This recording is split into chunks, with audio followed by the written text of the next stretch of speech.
Hi there, Mrs. Leganke's here. I'm in the distance learning folder for math class for Miss Hartman, and I'm in the week 1 folder, which our focus this week is going to be on scatter plots. And I'd like to just draw your attention to the suggested schedule. Here Miss Hartman put down like what you should be working on each day. These things here are just the standards, like talking about scatter plots, but there's nothing to do in those folders. You could read those so you could see what we should be understanding. But my suggestion is look at the suggested schedule first, and then we'll go from there. So here's the suggested schedule. Our topic for this whole week, and I believe next week too, is going to be scatter plots.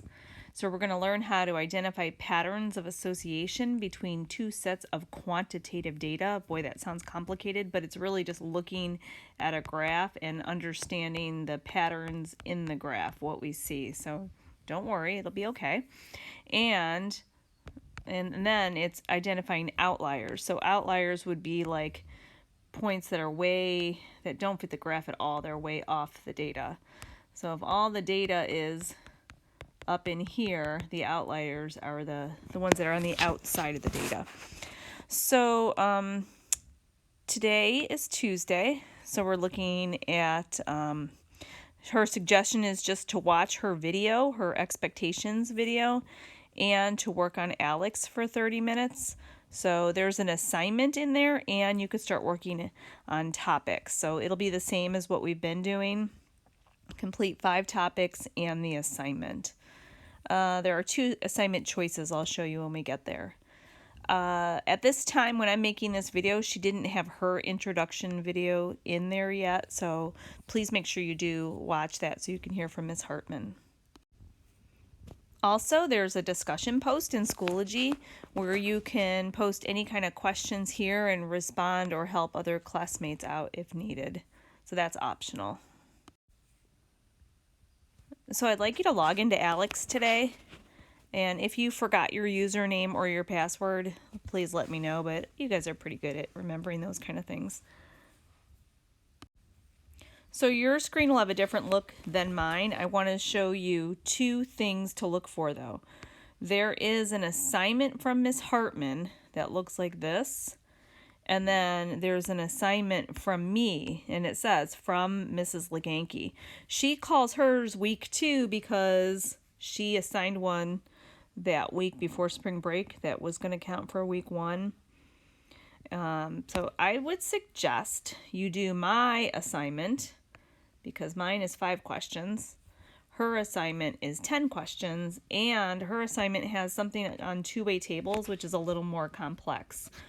My assignment is about scatter plots. I'll show you some practice problems. If you want to try hers, go for it, and shoot me an email, and we can even do a Google Hangout, and I could show you how to do those two-way tables if needed. But you will get the credit for doing my assignment, and you don't have to do hers unless you want to.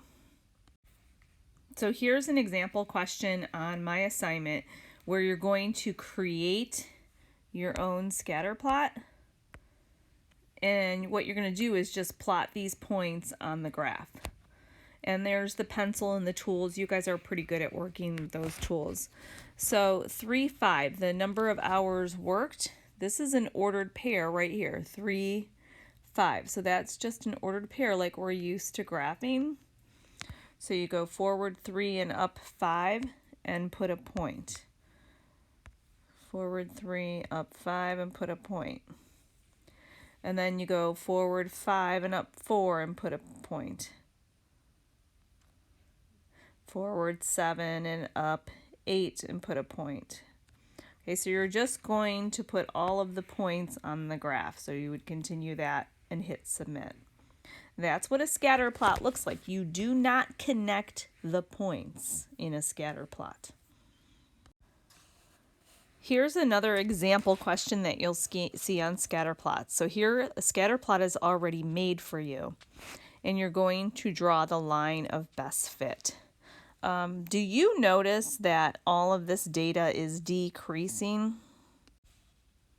If the data is decreasing, then I'm hoping you recall that this means it's a negative slope or a negative association for the scatter plot. Okay, so we're going to draw a line of best fit. To draw a line of best fit, you want to best fit a line within the data. So you want about the same amount of points above and below your line. So you would use the Alex tools, and you would put a line that kind of runs through the points, and you want to do it as best as you can to represent the points, that there's about an equal amount above the line and an equal amount below the line, and that is called a line of best fit.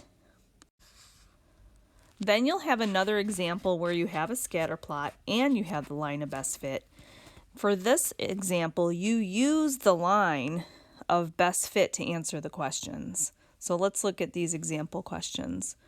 For these 25 students, I'm right here, as the time spent texting increases, the time spent exercising does what? So if the time spent texting increases, what happens to the time spent exercising? So let's look at our graph here. If we're here at about, like if we're here at 9 minutes, how much exercise is being done? So 9 minutes of texting is 2 minutes of exercising. So I would say that the time exercising decreases. Okay, so now the next question for these 25 students, is there a if you look at this drop down, it'll say positive or negative correlation between the time spent texting and exercising. Remember, this graph goes down, so this is a negative correlation. And then you're going to use the line of best fit.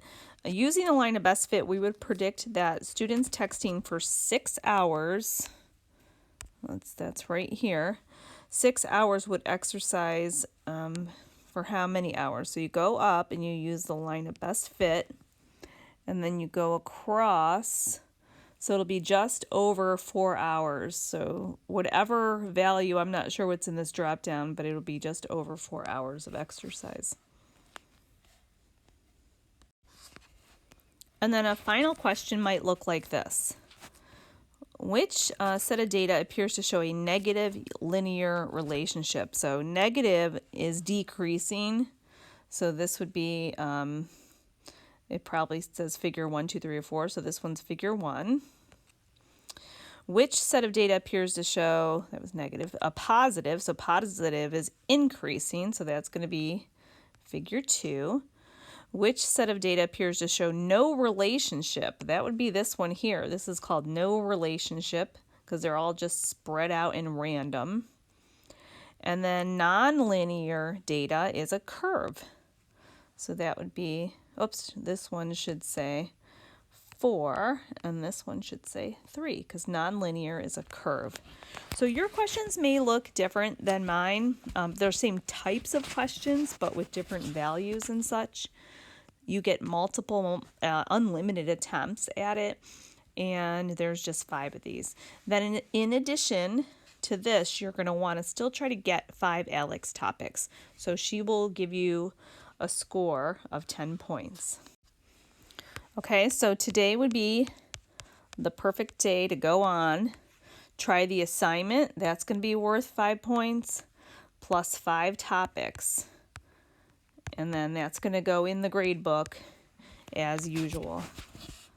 All right, reach out to me. Check your emails, please, please, please, because I'm going to be in there trying to communicate with you. All right, take care, you guys.